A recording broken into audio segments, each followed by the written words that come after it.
এদিকে রাজধানীর মহাখালীতে বৈষম্য বিরোধী ছাত্র আন্দোলনে নিহত নাফিসের বাড়িতে তার পরিবারের সঙ্গে দেখা করেছেন অন্তর্বর্তীকালীন সরকারের উপদেষ্টারা।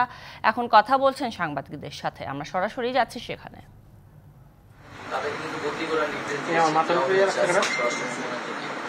এবং আমরা শুধু ঢাকায় নয়, ঢাকার বাইরেও যে সকল স্থানে যারা দায়িত্বরত ছিলেন সেই সময় পুলিশ এবং যাদের বিরুদ্ধে অভিযোগ হয়েছে তাদেরকে কিন্তু বদলি করা অথবা সাময়িক বরখাস্তের ব্যবস্থা নেওয়া হয়েছে। পরবর্তীতে তদন্ত সাপেক্ষে তাদের বিরুদ্ধে আইনগত ব্যবস্থা নেওয়া হয়।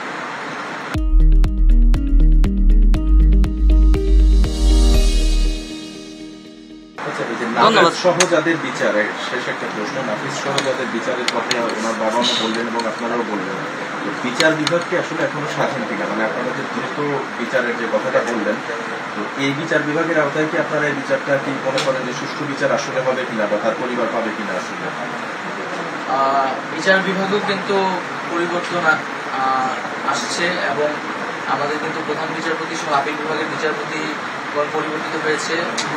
হাইকোর্টের বিচারপতিরাও হচ্ছে, সেখানেও পরিবর্তন আসবে এবং যারা সেই ফ্যাসিস্টদের সমর্থক ছিল বা তাদের যারা নিয়োগকৃত যারা বিচারপতি ছিলেন তাদেরকে সরানোর জন্য ব্যবস্থা নেওয়া হচ্ছে। এবং আমরা স্পেশাল ট্রাইব্যুনালের কথা বলেছি।